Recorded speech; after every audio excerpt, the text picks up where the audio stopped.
Yes, good morning student. Now we will going to next our new chapter voice. In Hindi watch. watch भी एक प्रकार का वाक्य ही होता है। अभी नया नाम दिया है तो कुछ तो चेंज किया वाक्य। ध्यान दीजिएगा, voice totally dependent on tense. इसको यदि हम समझें तो वाक्य हम विचारों का आदान प्रदान दो माध्यमों से कर सकते हैं। सबसे पहला एक्टिव वॉइस।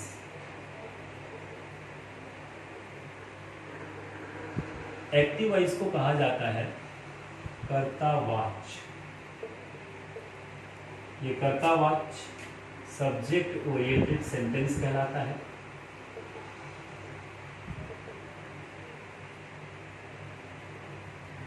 ये कर्ता प्रधान होता है और इसमें कर्ता को ही पहले लिखा जाता है क्योंकि कर्ता ही इसमें महत्वपूर्ण होता है। एक उदाहरण, वह चाय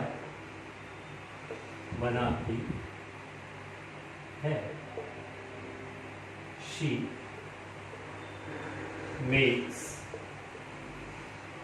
tea. This is active voice. Active voice क्यों है? क्योंकि इसमें कर्ता को ही सबसे पहले लिखा गया है। संपूर्ण सेंटेंस का अर्थ कर्ता पर आधारित है, महत्वपूर्ण है, इसलिए कर्ता प्रधान वाक्य कहलाता है। इंग्लिश में आप सब्जेक्ट ओरिएंटेड सेंटेंस कहेंगे, ग्रामर ने इसे कर्तावाच्य कहा है। In English active voice. Tense के अंतर्गत जो भी सेंटेंस हमने बनाए, बगैर सब्जेक्ट के किसी भी सेंटेंस का आपने ट्रांसलेशन नहीं सीखा, तो पूरा का पूरा टेंस को आप एक्टिव वॉइस भी कह सकते हैं, या पूरा एक्टिव वॉइस संपूर्ण टेंस कहलाता है। तो इसके बारे में तो आप भली भांति जानते हैं। फिर आते हैं जो नया है, वो है हमारा पैसिव वॉइस। पैसिव वॉइस कर्मवाच्य कहलाता है। ये object oriented sentence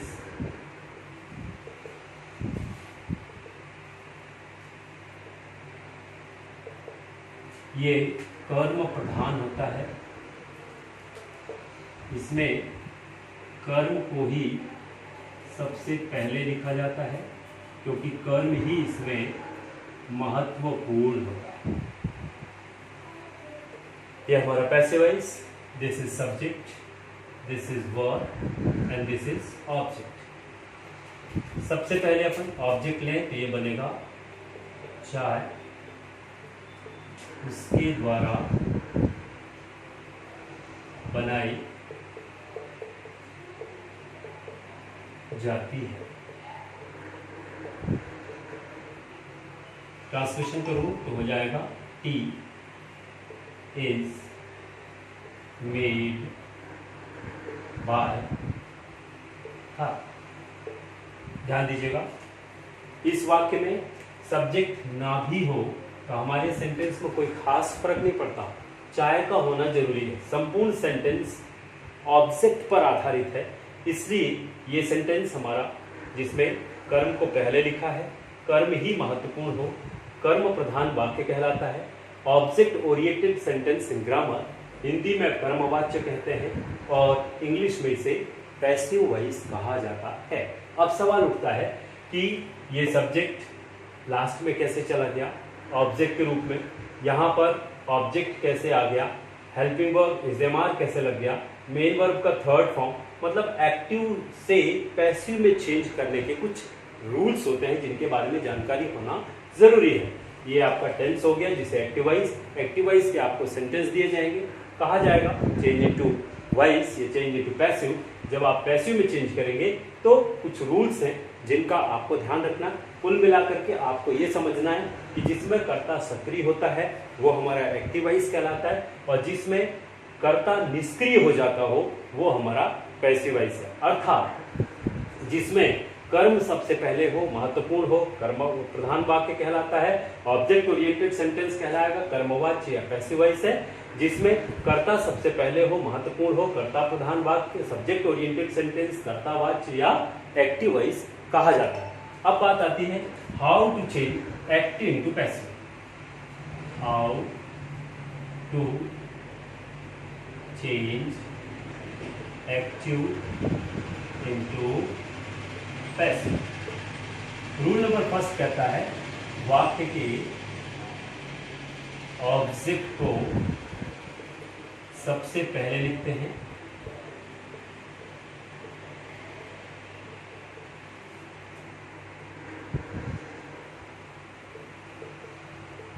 number 2 tense के अनुसार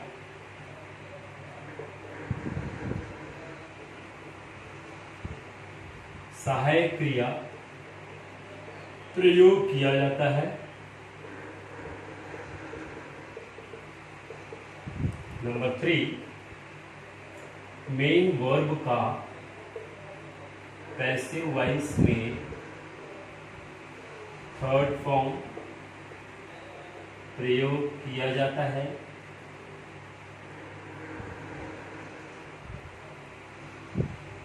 इसके बाद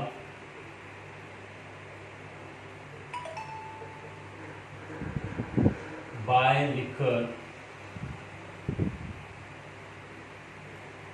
सब्जेक्ट को ऑब्जेक्ट फॉर्म में लिखा जाता है।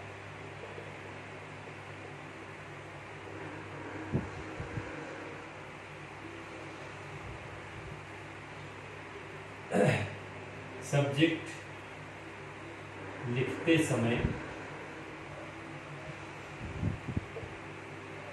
आई को मी में, वी को अस में, ही को हिम में, सी को हर में, इट को इट में, सिंगल नेम को सिंगल नेम, दे को देम में और यू में परिवर्तित किया जाता है।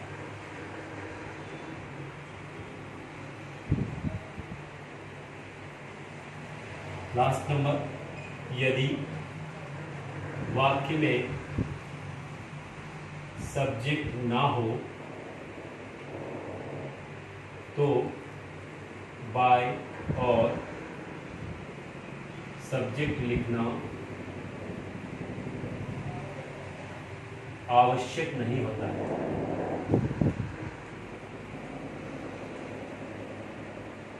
जैसे मिठाइयाँ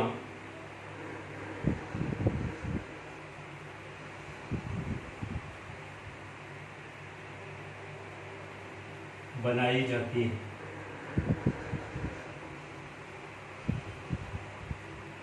इस प्रकार का सेंटेंस निबंध लिखे जाते हैं। अंग्रेजी यहाँ सिखाई जाती है, साइकिल सुधारे जाते हैं। बहुत सारे सेंटेंस होते हैं जिनमें सब्जेक्ट स्पष्ट नहीं होता, और जब सेंटेंस में सब्जेक्ट ना हो तो आपको बाय और सब्जेक्ट लिखना जरूरी नहीं होता है। ये 5 पॉइंट्स कम से कम अपने को ध्यान रखना है, तभी हम एक्टिव को पैसिव में चेंज करना सीख पाएंगे। इसके बाद मैं आपको एक नोट बताता हूँ, फिर हम टेंस लेंगे, और टेंस में एक एक टेंस का एक्टिव तो जानते हैं भली भांति, टेंस में हमने सीख रखा है, फिर उसको पैसिव में कैसे चेंज करना है उसके कुछ आपको मैं रूल्स बताऊंगा। चलिए, तो अब हम आते हैं इसमें एक नोट जो आपको माइंड में रखना है, ध्यान में रखना है, और उसी के आधार पर इन रूल्स को, इन इंस्ट्रक्शनों को ध्यान में रखते हुए टेंस के वाक्य को आप पैसिव में बड़ी आसानी से ट्रांसलेशन कर पाएंगे। नोट, जिन वाक्यों में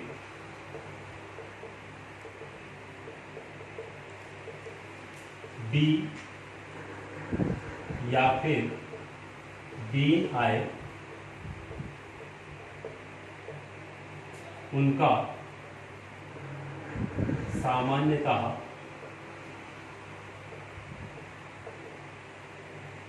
पैसिव वॉइस चेंज नहीं किया जाता है। यदि आवश्यकता पड़े तो आप कर भी सकते हैं, बी के बाद बीइंग लगा के V3 बाय सब्जेक्ट लिख करके। बाकी सामान्यतः ऐसे सेंटेंसों का प्रयोग नहीं होता। हमारे पास 12 टेंस हैं और ये 12 टेंसों में 4 टेंस हमारे पास हैं जिनमें या तो आपको बी मिलेगा या फिर बी मिलेगा। फ्यूचर का कॉन्टिन्यूअस जहां पर शैल बी विल बी का प्रयोग करते हो एक टेंस, तीनों टेंस का perfect continuous tense, present perfect continuous tense has been, have been, past perfect continuous tense had been, future perfect continuous tense will have been और शैल हैव बीन। इस आधार पर 4 हमारे माइनस हो जाएंगे और अब हम एक्टिव से पैसिव में चेंज करना 8 टेंस का सीखेंगे, जिनमें से प्रेजेंट का सिंपल, प्रेजेंट का कॉन्टिन्यूअस, प्रेजेंट का परफेक्ट और पास्ट का सिंपल, पास्ट का कॉन्टिन्यूअस, पास्ट का परफेक्ट, फ्यूचर का सिंपल और फ्यूचर का परफेक्ट के आधार पर नियमों को ध्यान में रखते हुए, नियमों को ताक में रखते हुए टेंस के एक्टिव वॉइस के सेंटेंसों को पैसिव वॉइस में चेंज करना सीखेंगे। देखिए, सबसे पहले हम लेते हैं प्रेजेंट का सिंपल। प्रेजेंट सिंपल टेंस, इसमें 2 कॉलम बना लूंगा, इजी होगा। एक साइड आपका एक्टिव वॉइस हो जाएगा, दूसरे साइड आपको पैसिव वॉइस बनाना है। एक्टिव वॉइस में सिंपल की पहचान होती है ता है, ती है और ते है। पैसिव वॉइस में हो जाएगा आ ई ए जुड़ जाएगा तो हो जाएगा आता है, इति है और एते हैं। फार्मूला सब्जेक्ट आएगा V1 S या फिर ES, ऑब्जेक्ट आएगा RP।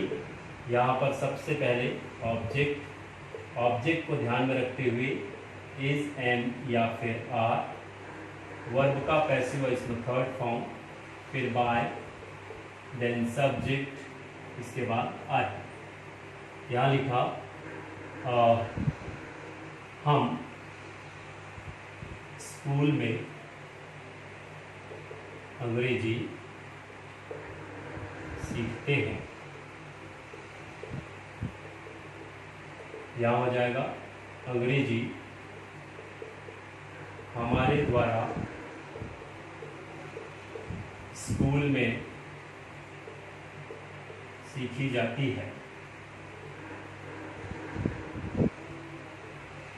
Translation, we learn English in school. यहाँ हो जाएगा इंग्लिश सिंगुलर ऑब्जेक्ट है, इज लर्नड बाय, वी का objective form us, in school. ध्यान दीजिएगा, सबसे पहले मैंने ऑब्जेक्ट लिया, फिर इजेमार लिया, फिर V3 लिया, बाय लिखा, वी सब्जेक्ट था, ऑब्जेक्टिव फॉर्म अस, इसके बाद रिमेनिंग पोर्शन। जब आप इसका नेगेटिव बनाएंगे तो टेंस के अनुसार ही हेल्पिंग वर्ब के बाद आपको नॉट लगा देना है। यहाँ पर आपको नेगेटिव से सब्जेक्ट प्लस डू या does plus not plus V1 plus object oblique RP, इसका नेगेटिव बनेगा तो object plus is MR plus not plus V3 by subject RP। Interrogative में do does subject V1 object RP, is MR object V3 by subject RP, do does subject not V1 object RP, is MR object not V3 by subject RP। यहाँ WH do does subject V1 object RP, WH is MR object V3 by subject RP। इधर पर WH do does subject not V1 object RP, तो यहाँ WH is MR object not V3 by subject RP। अंग्रेजी हमारे द्वारा school में सीखी जाती है। English is learned by us in school, learned by us in school. English is not learned by us in school. Is English learned by us in school? Is English not learned by us in school? When is English learned by us in school? Why is English not learned by us in school? इसी तरीके से tense का आपको formula लिखते जाना है, passive voice के फार्मूले लिखते जाना है। कम से कम 5-5, 6-6 सेंटेंस की प्रैक्टिस कीजिए। ऐसे हिंदी के वाक्य पैसिव के बनाइए, ट्रांसलेशन करना शुरू कीजिए। जब आप इंग्लिश टू इंग्लिश बनाएंगे तो आपको एक्टिव से पैसिव चेंज करना आ जाएगा।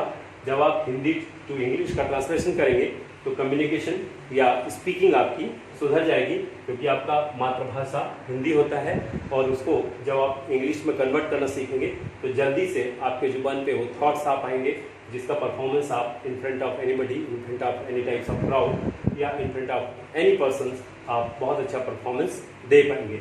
आप अपने विचारों को या तो एक्टिव वॉइस के माध्यम से प्रेजेंट कर पाएंगे या फिर पैसिव वॉइस के। एक ही विचार 2 तरीके से आपके द्वारा प्रेजेंट किया जा सकता है और अपने व्यक्तित्व में आप 4 चांद लगा सकेंगे। और यहीं पर प्रेजेंट सिंपल टेंस हमारा कंप्लीट होता है। इसी पैटर्न पे मैं सीधे आपको 2 टेंस आपके प्रेजेंट के हैं उसमें ले चलता हूँ और नेक्स्ट वीडियो में पास्ट और फ्यूचर कवर करेंगे।